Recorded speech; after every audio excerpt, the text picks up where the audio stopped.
Oi pessoal, aqui é o professor Rafael Ivo e dando continuidade ao curso de linguagem de programação, hoje a gente vai falar sobre um dos problemas mais complicados para os projetistas de linguagens, que é a ambiguidade, tá? Então vamos lá. Bem, nas últimas aulas a gente tem falado sobre a gramática BNF, que é essa metalinguagem que nós utilizamos para descrever com precisão uma linguagem de programação. Vimos também que a gente pode demonstrar que uma determinada string pertence a linguagem criada através da gramática, se a gente consegue fazer uma árvore de análise sintática dessa string. E que dependendo da forma como a gente constrói a nossa gramática BNF, as árvores de análise criadas durante essa análise da sintaxe podem dar dicas de como funciona a semântica da linguagem também, como é o caso da precedência e associatividade de operadores. Certo, mas o que seria mesmo então ambiguidade, né? Esse termo tão temido por nós da computação? Segundo essa definição aqui encontrada no Google, relacionada à linguística, é uma propriedade que apresenta diversas unidades linguísticas que podem significar coisas diferentes e admitir mais de uma leitura. E esse é o problema com a ambiguidade com respeito à computação. Uma determinada coisa significar coisas diferentes. Isso normalmente é indesejável, seja em texto científico e principalmente em computação, uma vez que a gente quer que o nosso programa funcione igualmente, independente de como ele possa ser interpretado. Então vamos entender aqui quando é que aparece ambiguidade no nosso contexto aqui de gramáticas BNF, beleza? Vamos supor essa seguinte gramática aqui simples, tá? Ela só não está completa porque está faltando especificar o não terminal num. Mas aqui eu vou ocultar porque ela vai indicar um numeral, tá? Seja inteiro ou real, que nem nas gramáticas que a gente já mostrou em aulas passadas.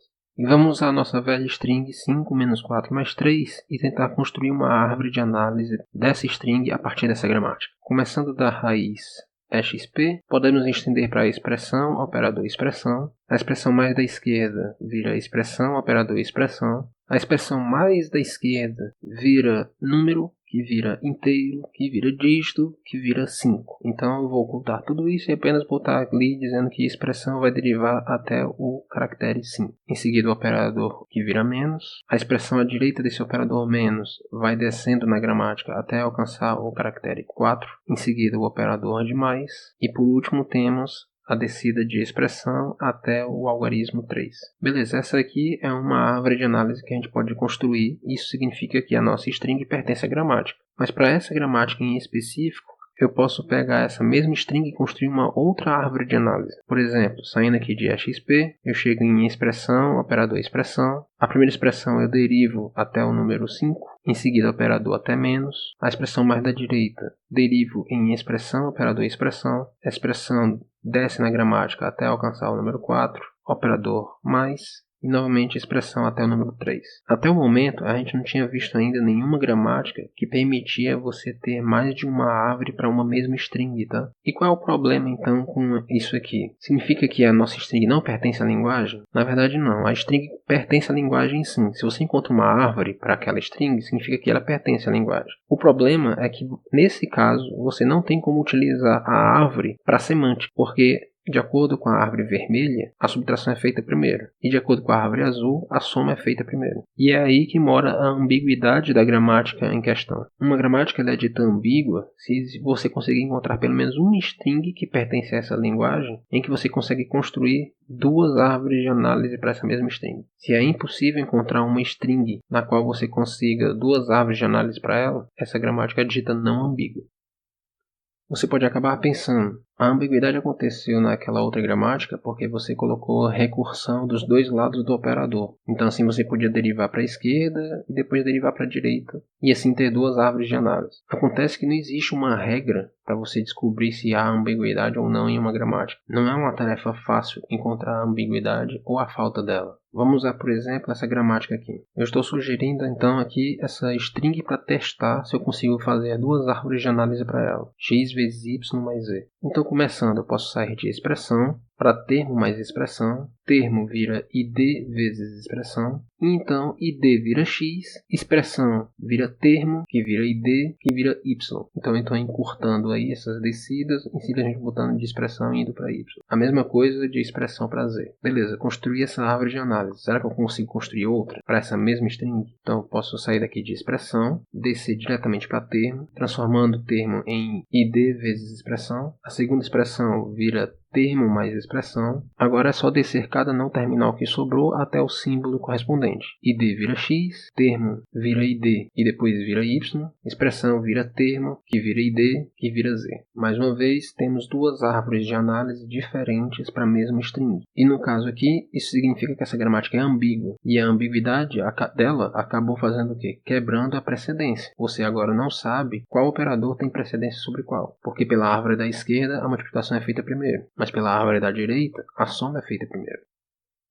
Um dos problemas mais comuns quando se fala em ambiguidade na construção de uma gramática é o problema do se não pendente. O que é isso? Então suponha aqui um pequeno trecho da gramática da linguagem C. Você tem um não terminal aqui, comando, que pode ser qualquer tipo de comando. Pode ser uma atribuição, pode ser um se, pode ser um laço for, pode ser um laço while e etc. E o comando se tem duas formas de ser. O se simples, apenas if, parênteses, expressão, comando. E o if composto, que é if, expressão, comando, else, outro comando. Bem, então existe alguma ambiguidade nessa gramática? Então vamos analisar aqui um pequeno pedaço de código. Segundo esse código aqui, se você tiver x menor do que 10, você vai fazer esse outro condicional aqui. Se x for maior do que 10, você não faz nada. Por esse motivo eu estou mostrando aqui em branco maior do que 10. Para os casos em que x é menor do que 10, eu faço uma nova divisão. Se x for maior do que 0, a recebe 1. Isso significa que toda nessa região aqui azul, a variável a recebe 1. Mas se x tiver esses valores aqui marcados em vermelho, a variável a recebe 2.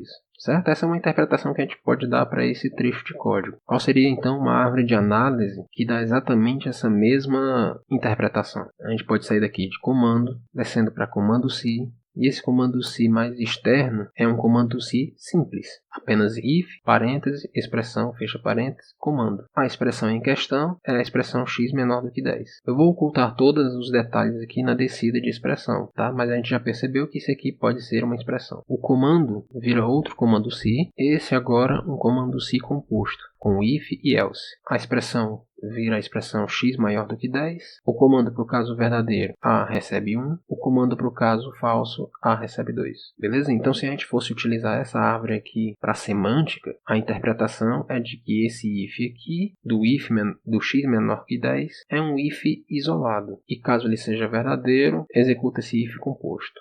Mas vamos ver agora uma pequena modificação daquele código. A única coisa que eu fiz aqui foi remover a indentação do else e passei o a recebe 2 para outra linha. Quem já programou em C sabe que a linguagem C não se importa com espaços em branco, tabs e enter. Então, teoricamente, esse código aqui é o mesmo do anterior, mas ele possui uma interpretação um pouco diferente se você for parar para pensar. Aqui no caso, talvez o programador quisesse fazer o seguinte: se x é menor do que 10, faça isso. Se o x não for menor do que 10, faça isso. Por esse código aqui, se o x é menor do que 10 e o x é maior do que 0, a recebe 1. Ou seja, essa região aqui do x, o a continua recebendo 1, igual no exemplo anterior. Mas agora a variável a vai receber 2, não quando o x é menor do que 0, mas quando o x é maior do que 10. E existe alguma árvore de análise que acabe colaborando com essa forma de pensar do programador? Vamos ver então. Saindo aqui de comando, podemos ir para comando se, já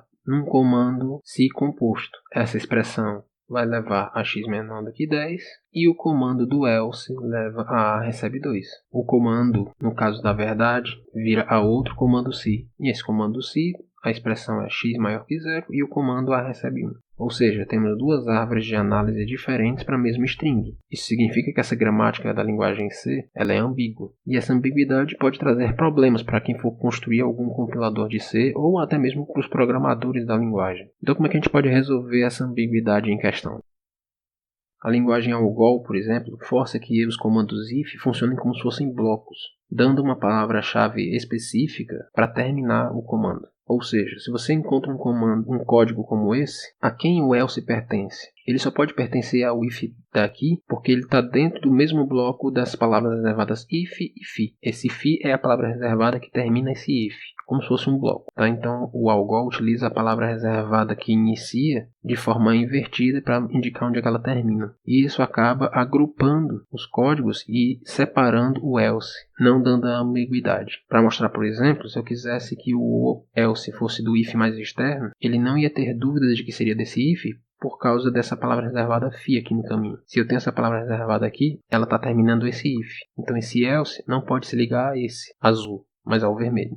Então aqui, esse é um exemplo curioso de como você consegue corrigir essa ambiguidade, não através da gramática, mas através da própria forma da linguagem que você definiu. Quem faz isso também muito bem hoje em dia é o Python. Dependendo da indentação da palavra reservada else, você tem a correlação do else com um if diferente. No caso dos desenvolvedores da linguagem Java, eles tomaram um caminho diferente. O formato do comando if em Java é igual ao C, mas a descrição do comando if na gramática é diferente. Os desenvolvedores tomaram um cuidado de fazer dois tipos de comandos diferentes. O comando se sozinho e um outro não terminal para o comando se não, ou seja, o if composto. No caso, essa gramática só vai funcionar sem ambiguidade se tiver o cuidado de você colocar, em vez de um comando qualquer no se não composto, esse não terminal aqui, chamado comando sem se curto. O que esse não terminal gera? A mesma coisa que o não terminal comando. Ou seja, ele pode sair daí uma atribuição, um comando laço for, um comando laço while, só não pode sair um comando se curto. Se os desenvolvedores não tivessem criado esse não terminal específico, tivesse deixado apenas comando, a ambiguidade permaneceria, tá? Fica de exercício aí, peguem essa gramática, coloquem apenas comando no lugar de comando sem se curto e tentem encontrar duas árvores de análise para a mesma string, tá? No caso daquele código que a gente mostrou para C, a única árvore possível de se criar é essa daqui. Não é possível criar uma outra árvore de análise, ou seja, evitando a ambiguidade. E qual das duas interpretações o Java escolheu então? A de que o else vai se ligar ao if mais próximo. Em ambos os casos aqui, o else vai se ligar a esse if aqui do x maior que zero. Esse comportamento é idêntico ao da linguagem C e C++, tá? A diferença é que os desenvolvedores da linguagem C não ligaram para fazer esse tipo de coisa na gramática. Deixaram a gramática ambígua mesmo, mas adicionaram uma descrição informal em linguagem natural, indicando que o else é associado ao if mais próximo, desde que esse if esteja desacompanhado, ou seja, não tenha já um outro else já ligado. Isso significa que se você quisesse que um else fosse ligado ao if mais de cima, o jeito é separar esse bloco aqui, esse comando, pelas chaves do bloco. Para explicar um pouco melhor essa definição aqui, se eu colocasse um outro else aqui nesse código, o if mais próximo dele seria esse, do x maior que zero. Mas ele não se ligaria a esse if, porque esse if já possui um else ligado, que é esse. Então ele procura o próximo if para se ligar, no caso, o if de x menor do que 10. Esse comportamento que eu acabei de descrever é o que foi colocado aqui, mas aqui está descrito de uma forma informal, em texto, enquanto que na linguagem Java, essa mesma informação ela é o comportamento decorrente daquela gramática do slide anterior.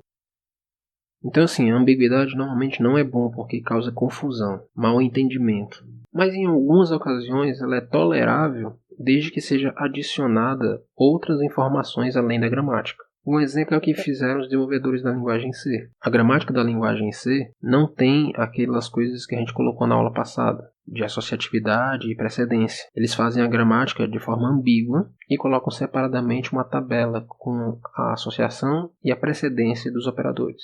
A vantagem de você criar uma gramática assim é porque ela fica muito mais curta. Deu para perceber pela primeira gramática que a gente mostrou nessa aula, de que eu posso fazer uma gramática bem curta para todos os operadores, diferente das gramáticas da aula passada, em que a gente tinha que ter várias linhas para fazer a precedência e vários não terminais diferentes para botar esses vários níveis de precedência. E para mostrar isso, olha aqui, é um comparativo de número de páginas das gramáticas das linguagens de programação Pascal, C, C++ e Java. Bem, gente, por hoje é só. Dúvidas, sugestões, deixa aí nos comentários, ok? Até mais.